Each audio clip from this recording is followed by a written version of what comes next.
Alright guys, there she is. Have a good look. Okay guys, so yeah, I bought an FX3. Let's talk about it.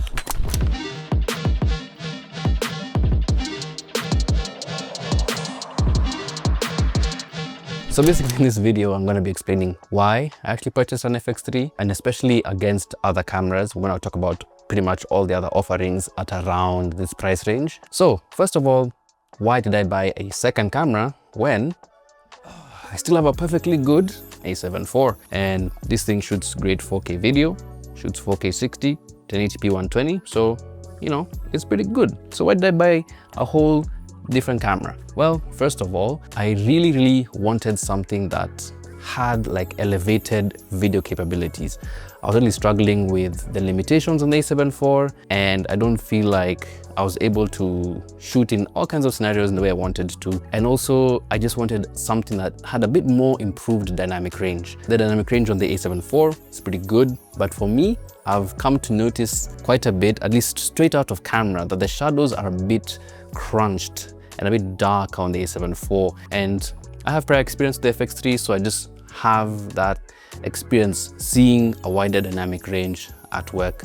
So I've really been craving that look and that feel from a camera for a long time. Basically, I've gotten exhausted with the look of the A7 IV. It just looks very clinically good. It just looks like it has good contrast, good sharpness in the 4Ks of a sample from 7K. Just everything's just like good. It doesn't have character. It's so clinically put together, and it's not in a bad way. It's well put together, but it just feels like a standard good quality digital image. It doesn't feel like it has any characteristics. It just feels sharp, contrasty, and that's it. Like, that's all it has to offer. One other thing is, more and more I'll be getting certain client gigs that sort of require two bodies, two lenses and all that stuff, and I've pretty much been renting out gear from colleagues that I know. I've been looking for a second camera just to fill that gap. So yeah, that's, I think, the two major reasons. Basically, I was kind of getting bored of the image of the A7 IV,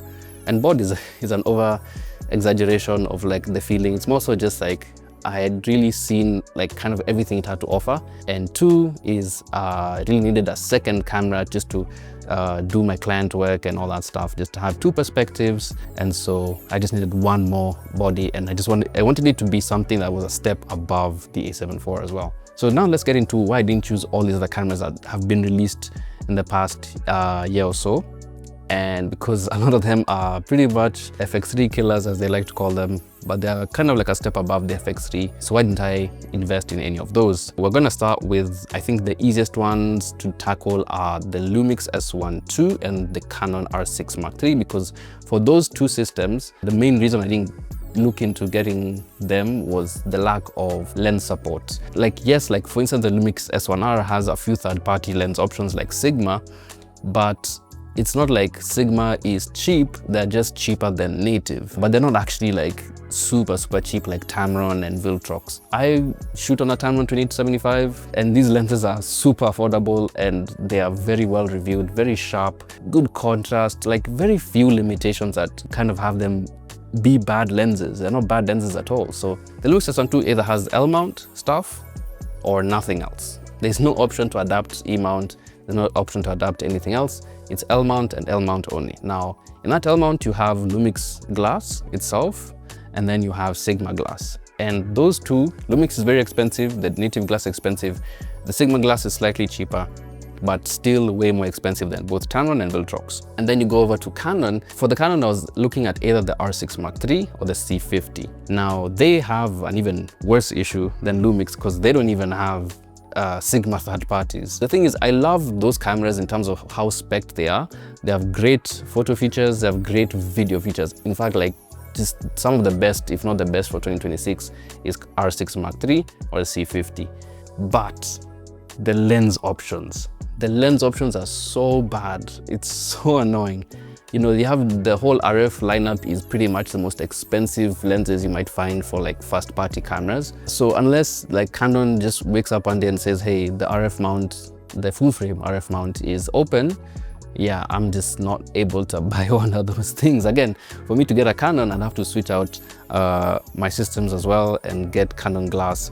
And honestly, if either they would allow for adaptability or just to have third-party lenses from Tamron, Sigma, and Viltrox, I'd instantly switch. Like, I'd just switch over to Canon, honestly. I'm sorry, Sony, but like, it would just, there's no reason for me not to at that point. And then moving on to, what else do I consider? The ZR, the Nikon ZR, ZR, whatever. That camera is one of the best cameras that has released in the past 10 years even.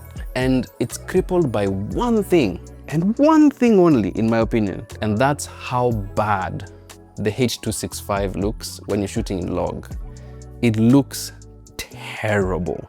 And I really mean it when I say it looks terrible. I can't make an excuse for that camera.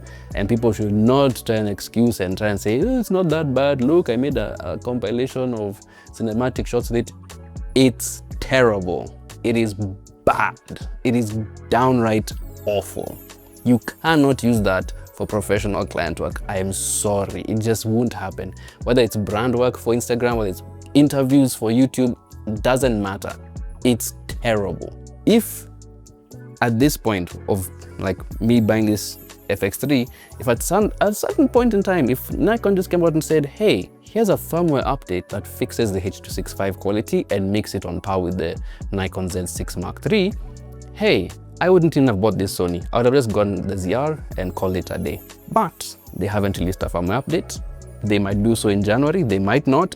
I'm not waiting to find out. Odd chance that they do actually fix the H.265 in log in January, there is a chance that I might trade in this FX3 and get the ZR plus the, what is it, E to Z adapter. But that's why I didn't get it.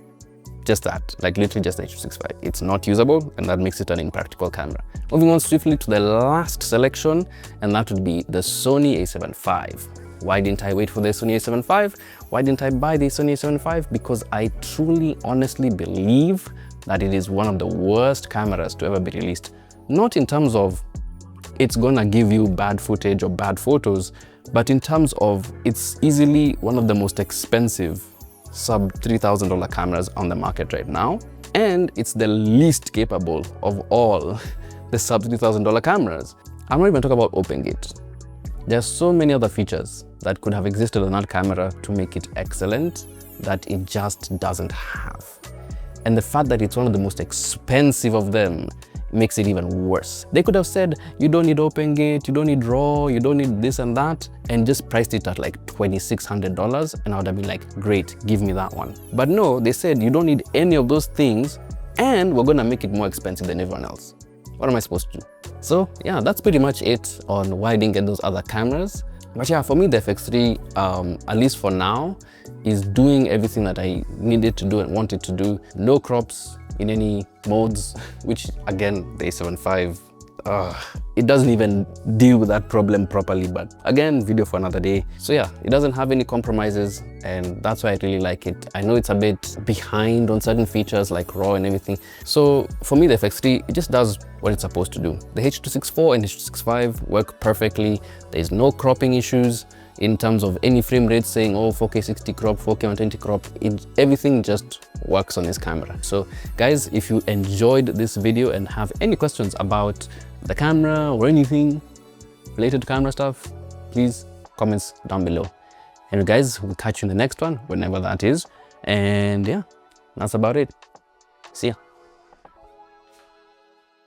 I also forgot to mention, I got a Sony 35 G Master at the same time, because I wanted a prime, a good one.